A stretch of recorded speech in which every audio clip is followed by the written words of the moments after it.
All right. Last May, I decided that the topic of my talk would be what is happening to opera.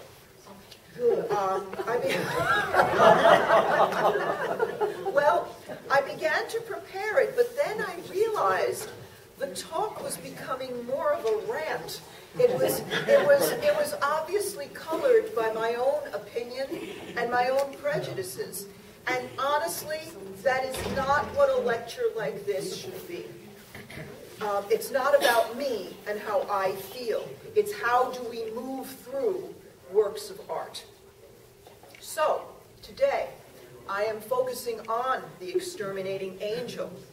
I do not have many musical examples. For some reason, they were very, very proprietary with this. They were, you probably saw some of them in the Times, little 7-second, 8-second things.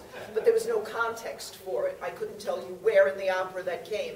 So we will have one brief, it's about 1 minute and 20 seconds, of some of the different instruments. So you'll hear some of the different sounds. But that's it. Basically, I'm going to be speaking today. I'm going to be discussing surrealism, Spanish culture, and I want to try to provide a context for this particular opera. So, during the 1936 International Surrealist Exposition in London, guest speaker Salvador Dali appeared. He addressed his audience. He was giving a keynote address, costumed head to toe in a scuba suit. He had 2 dogs on one leash and a billiard cue in the other. In the middle of his lecture, the scuba mask began to interfere with his breathing, and he was actually suffocating. The audience was unfazed. They thought this was all part of his presentation. Okay, but as art legend has it, someone did rescue him. And upon recovery, Dali said, "I just wanted to show that I was plunging deeply into the human mind." Dali then finished his speech, and his accompanying slides were all upside down, to no one's surprise. That he did purposely. So I'm here today to talk about Thomas Ades' The Exterminating Angel, based on the classic, darkly comic 1962 film by Luis Buñuel of the same name. Another anecdote. In Woody Allen's 2011 comedy, Midnight in Paris, an American screenwriter named Gil magically goes back to the 20s, and he makes the acquaintance of a lot of the artists who were living in Paris at the time. He meets the Spanish director, Luis Buñuel. He decides to suggest an idea for a film. A group of socialites attend a dinner, then find themselves mysteriously unable to leave. And the director frowns, but I don't get it. Why don't they just walk out of the room? It's a very, very funny joke.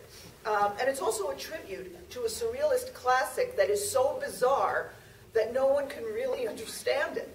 And as testimony to the enduring strangeness of this film, I mean, it's a claustrophobic horror story, really. And now it's been turned into an opera by British composer Thomas Ades.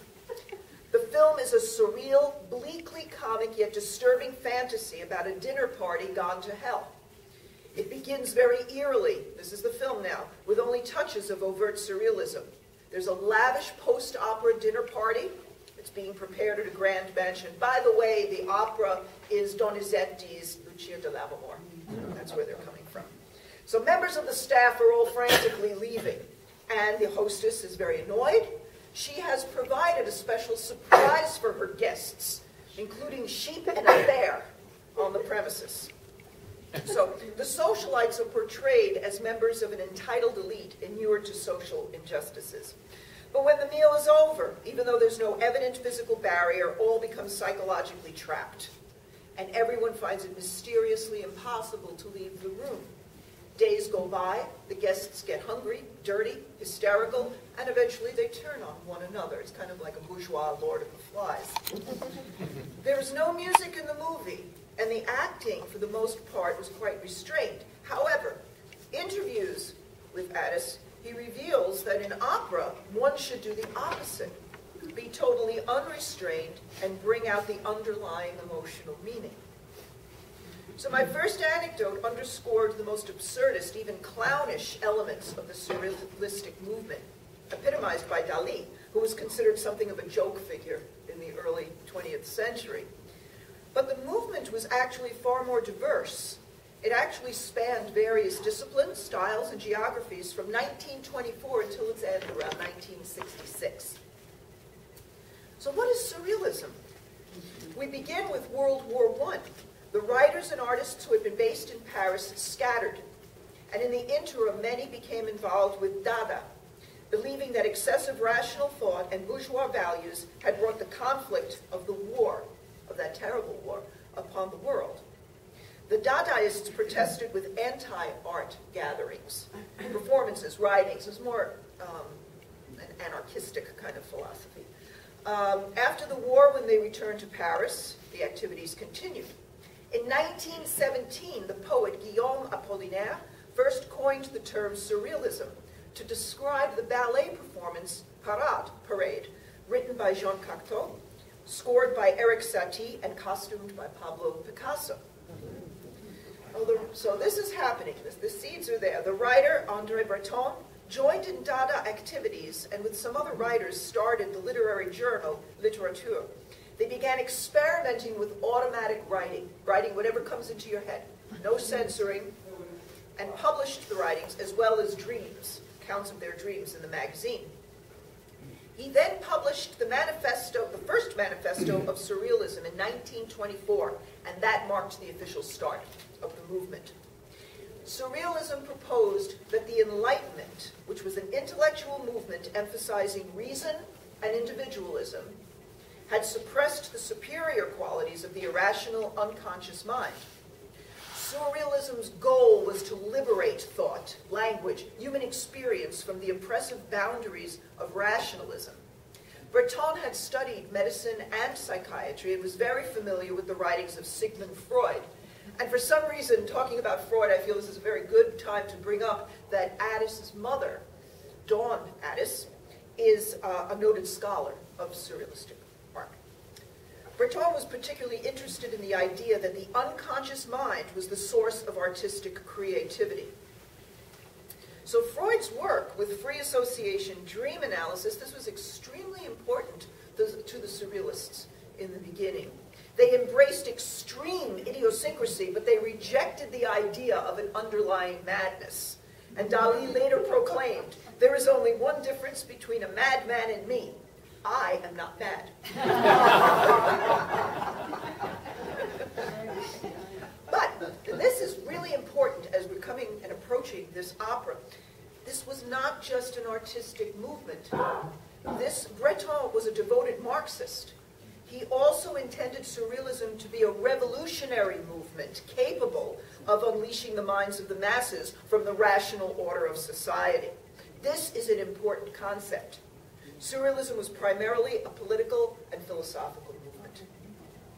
The group aimed to revolutionize human experience in personal, cultural, and political aspects. They wanted to free people from false rationality and restrictive customs and structures. Breton proclaimed that the true aim of surrealism was nothing less than actual revolution. So, you had automatism, that is like free association, stream of consciousness, and that gave surrealists the means to produce unconscious artwork. But not everyone went that route. You also had hyperrealism, Dali, Magritte. And that was another way of showing these hyperrealistic dreamlike visions that are also windows into this strange alternate universe. By 1937, most of the major figures in surrealism had been forced to leave Europe because of Nazi persecution. The emigration of the surrealists to other countries really spread the movement's influence, and it became quite popular in America. And as it gained traction in the 30s and 40s, it brought automatic practices and an interest in psychology and mythology to a new generation of artists. Surrealism has been described as one chapter in a series of revolutionary attempts to liberate thought, and that stretches from the blasphemies of medieval heretics all the way up to the present day. In this light, it can be argued that surrealism is part of the continuum of revolution that also then includes later 1960s countercultural protests, and even punk, a project of breaking down the rational order that society imposes on individuals. As I mentioned earlier, the Exterminating Angel film contains cool, low-key, surrealist dispassion and an absolute absence of music. The opera contains more overt, expressionistic horror. In an interview, Ades said, "I amplified some things that in a way are suppressed in the final film. With an opera, one's doing in a way the opposite and bringing out the latent psychological and emotional meaning. So the effect of the opera is grimmer and blunter, and it takes longer to sing than to talk." It was a 19-minute film, and we're going to be looking at a 2.5-hour opera. Tom Cairns directs the production. He also wrote the libretto in collaboration with Ades. The music, though, digs deep. We're promised that the wild score explores the emotional undercurrents of the story and fleshes out the horror of the character's situation. So to transform Buñuel's surreal film into an opera, he added some very unusual instruments to the traditional orchestra. Some of them have never, or very rarely, been heard at the Met. And he describes this, I suppose if you think of the regular orchestra as a house, then these are the haunted elements of the house. So there are tiny violins, teeny tiny violins. And he has 8 of the orchestra's violinists trade in for miniature 1/32 size violins. He got the idea, he was visiting a friend, the child was playing one, not that small, because they're not that small, even in Suzuki. And its sound made him imagine the music would be produced by tiny people living in the walls of their house. So he says, we're now living in a world of surrealism, so I thought one way to show this was to have the violin shrink. So playing a tiny violin is not easy, because even the Met's concertmaster said it was smaller than his first violin that he got when he was 3 years old. And the other problem with it is that the intonation it can't be precise because, you know, the fingers don't do it. But they say that adds to the eerie feeling because it's kind of off and grating a bit. So, the other instrument, the onde martenot, is an electronic instrument invented in 1928. It's used very rarely, but it was championed by Messiaen and the composers of film soundtracks, and it's practically a character in this opera. It has spooky swoops and slides and strange timbre, and it represents that strange force. Ades said it could be considered the voice of the exterminating angel, and it also kind of adds a horror movie tone to it. And interesting, the part was written specifically for Cynthia Miller, a leading onde player, and she performs it at the Met. And it was also, I thought, kind of interesting because in an offhand comment she made that Messiaen was kind of promoting it as a supernatural, benign, seraph type of spirit, while in this opera it is the total opposite. What is the name of that instrument? The onde martenot. What does it O-N-D-E-S, waves. And Martenot was the inventor. What kind of instrument is it? Is it a keyboard? It's a keyboard type thing, and then it has slide. Yeah. Okay. Just so you know what to watch for. Right, right. Also, the score calls several times for a door to be slammed, so part of the percussion ensemble, there's a door attached to a frame. You have a pair of rocks banging together, you have some paper being ripped, you have a wooden salad bowl, maraca filled with metal bottle caps, cowbells. You know what it reminded me of? It reminded me of Garrison Keillor and Prairie Homecoming. So, I mean, it's new to the Met, but nothing new under the sun. All right. So this was the one musical example I was able to get that made any sense. So we're going to play that now for you so you can hear some of the different instruments. It's also difficult to tell when the orchestra is tuning or when they're actually playing. I'm sorry.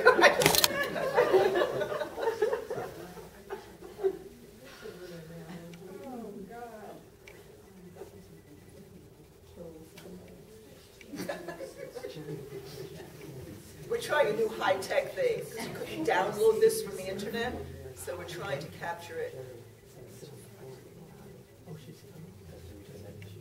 Okay. It's connected? Oh, I heard the little beep beep.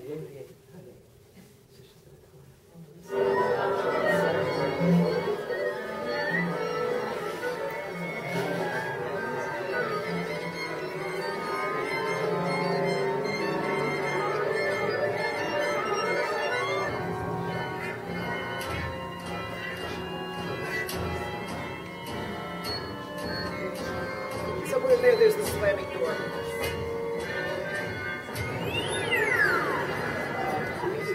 There's the old.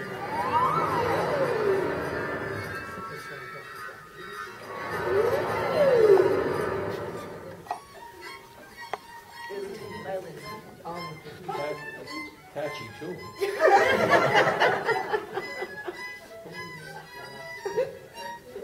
You can hum a few bars, right?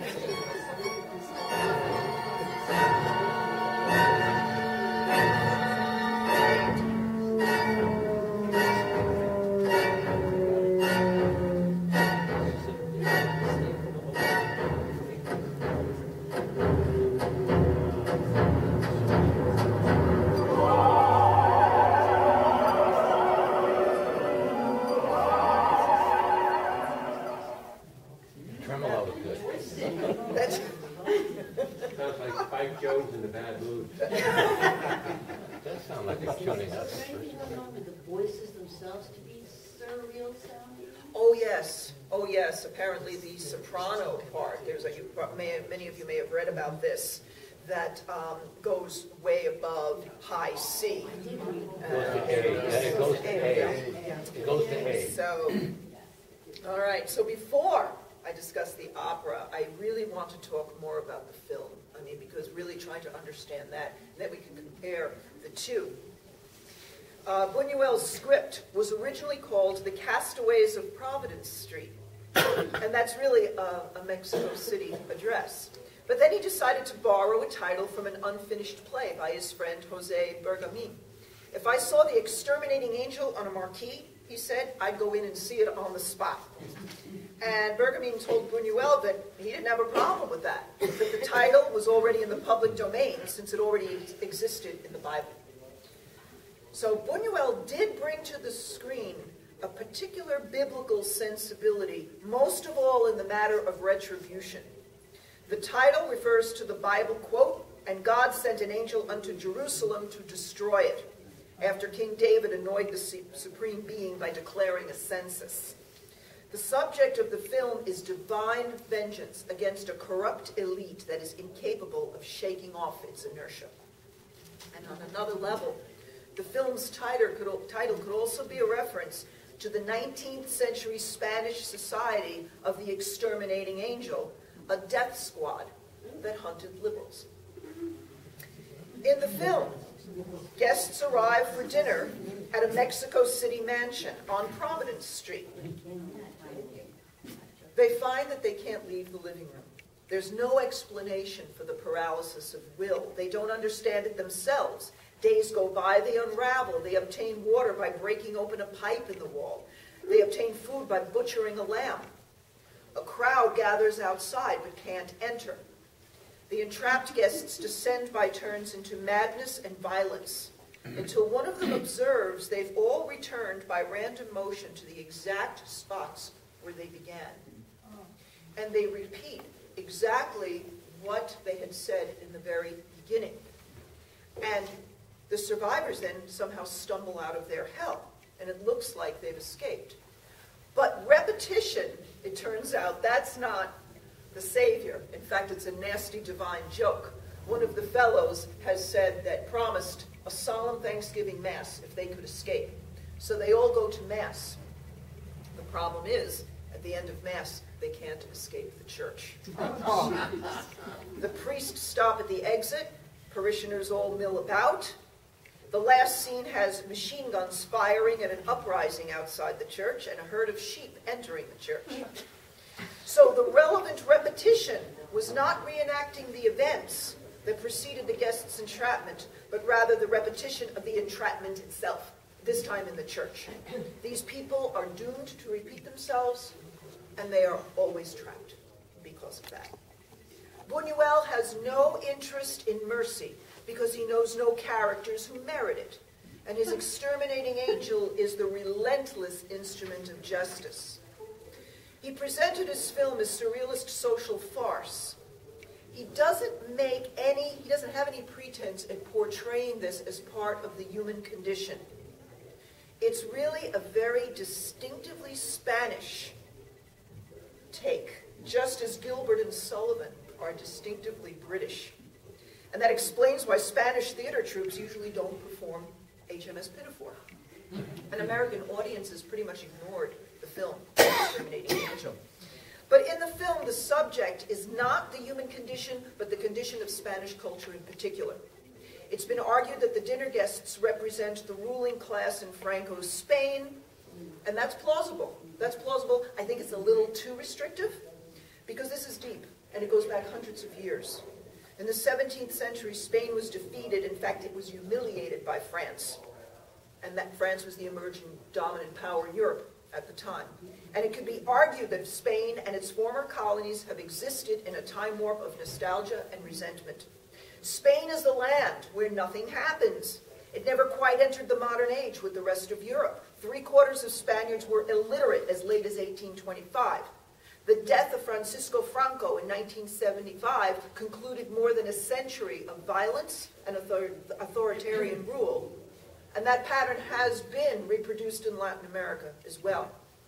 The past still continues to haunt the modern Spanish Republic. The Catalans, incorporated into the monarchy by force after the wars of Spanish succession and again after the Spanish Civil War, are now making yet another bid for independence.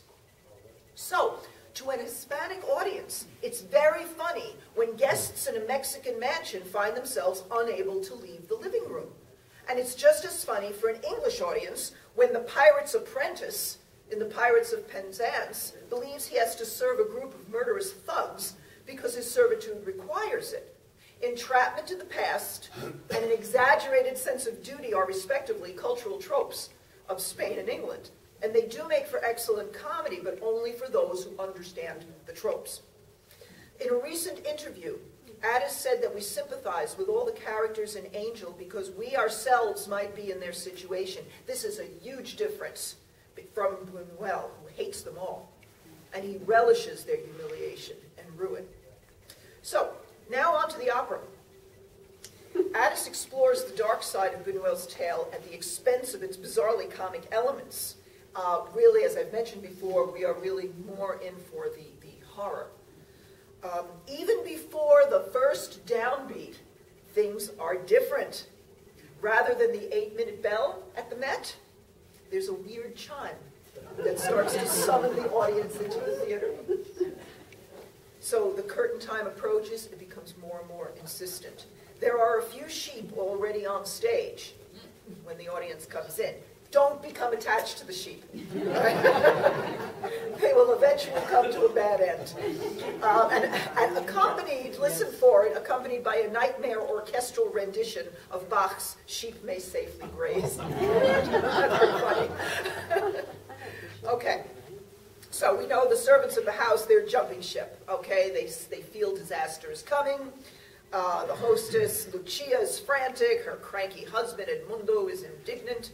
There's tension and there's absurdity as the hosts greet their guests with all these kind of saccharine exchanges.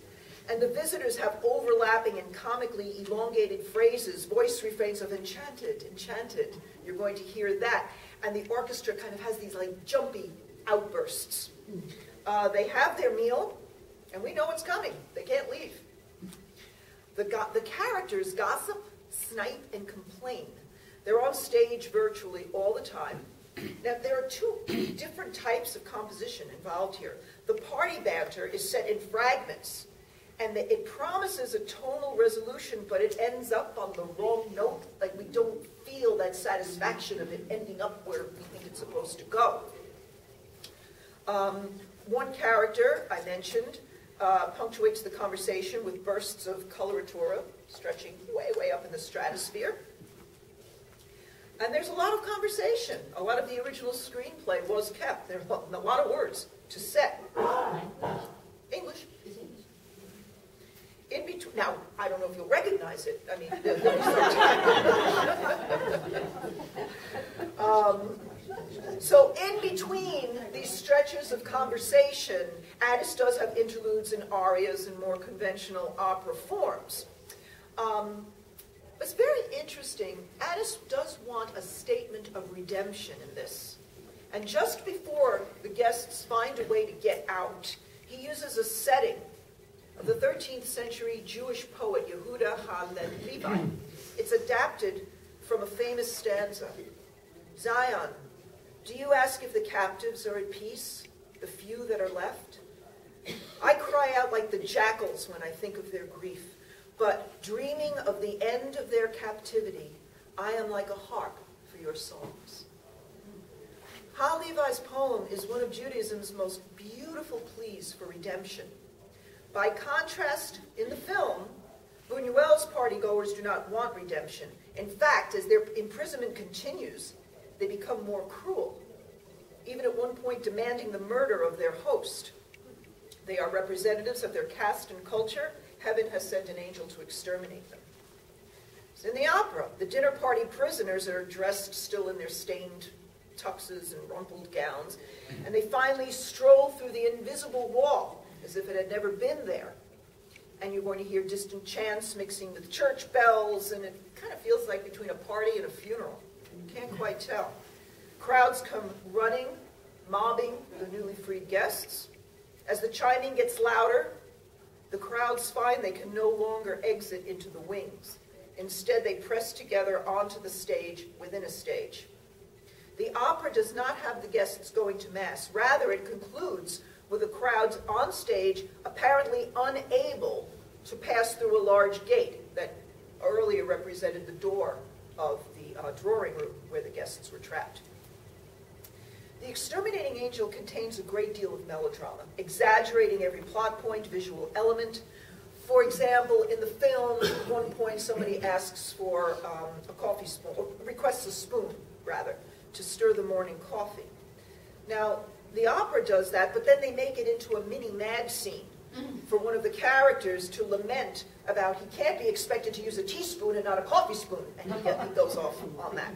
So that's a little bit different. The orchestral music has been described as bombastic. They have a lot of percussion. We heard some of the things there. One critic wrote that the strenuous vocal lines were wearing on the ear, more whooping and grunting than you'd get in a season's worth of Electra. And another critic wrote that the vocal line drives the soprano into an insanely high dog whistle register where the text all sounds like eep, eep, eep, and then all hell breaks loose. So we witness a group of people cut off from social rules that sustain them, and they find themselves reverting to a kind of barbarism. Ades has commented it is about the end of the world. It is a catastrophe, and yeah, it's true. The idea of these elegant people hacking away at the walls in search of water, or roasting sheep using a smashed cello for firewood, does feel pretty close to the apocalypse. So, right. So one of the questions we need to ask is whether opera and surrealism mix. Is surrealism expressed most effectively in primarily a written or a visual form, a painting or a film? Can you separate the music from the visual on stage? For example, we can listen to Un Bel Dì from Madame Butterfly and enjoy its intrinsic value on its own. We don't need to have that visual to know what's going on. Is it possible that the music we will be hearing only makes sense with the visual action on stage, and that left on its own is merely cacophony and gimmicky sound effects? I don't know. I'm asking that question. I don't have the answer. But I thought it was very interesting. Buñuel expert Hijo Viejo teaches film at Columbia University, and he's a guest at the dress rehearsal of The Exterminating Angel. He enjoyed the opera, but he questioned the medium with its over-the-top emotion. Buñuel is the anti-emotional filmmaker, Viejo explains, so you cannot translate his film to opera. If you want to do an opera of The Exterminating Angel, maybe the singers cannot sing. That would be the perfect opera of The Exterminating Angel. You have 20 singers who are unable to sing. And also, unlike Buñuel, Ades does make this opera about the human condition. What gets exterminated by some force, either internal, imposed, or both, is the will to act. The director, Tom Cairns, feels that Exterminating Angel presents the audience with a sobering mirror. Opera has a reputation for being a glittering, elitist activity, he says. Buñuel's characters have just all been to the opera, so there are connections to the opera house. The main thrust of what we want to do is to let people see it could be them. He continues that after a Salzburg performance, many people that night said it's about now, and they found it very frightening. What people became and how they ended up with nothing after they had had everything. Our present time, has to be admitted, is quite surreal. And like the Franco era, one in which many have perceived a disconnected elite, the dinner party of The Exterminating Angel can be seen in the 21st century as a gathering of the clueless 1%. And the sensation of frozenness, of being enmeshed in a crisis, which we just cannot withdraw from, is probably familiar to anyone who follows the news. So because of the horror in the opera and the realities of our current world, we begin to have empathy for the characters, imagining ourselves in that position. This is quite different from Buñuel's restrained attitude towards the characters. No identification, no mercy whatsoever. On another level, The Exterminating Angel inadvertently can create a sense of empathy for its characters, as we in the audience could possibly experience firsthand what it's like to be trapped. Opera audiences are always trapped, in a sense, during a performance, right? When we attend an opera or any live performance, we're psychologically bound. There's nothing physically preventing us from leaving. Only our reluctance, maybe we don't want to disturb people. We feel we might be judged. We suspect we're not sophisticated enough to understand the performance, and now everybody else will know that about us as well, right? We will all have different responses to this opera. Every one of them is valid. If you find the opera interesting, and it doesn't, whatever reason, you'll stay. If you are bored, repelled, just don't want to see anymore, leave. Just leave. If you're worried about disturbing others, wait for the intermission. Then leave. We are not the characters on the stage. They'll see your empty seat and then you'll get the judgment. Judgment, that one, yes. But when it comes to preferences, there is a tension between personal wants and cultural shoulds. And this is another talk entirely, to speak of that dialectic, and that is just pervasive in our lives for everything, right? However, I can speak into our responses towards art. As the Surrealists pointed out over a century ago, too much rationalism is not necessarily a good thing. And in responding to art, we do need to engage with our entire being, rational, irrational, logical, emotional. We need to have our minds and hearts open, since art should be a shattering experience. It should challenge us, because all growth is challenging, right? After being open, only then can we rightfully claim our freedom to either accept or reject. Thank you. Bravo.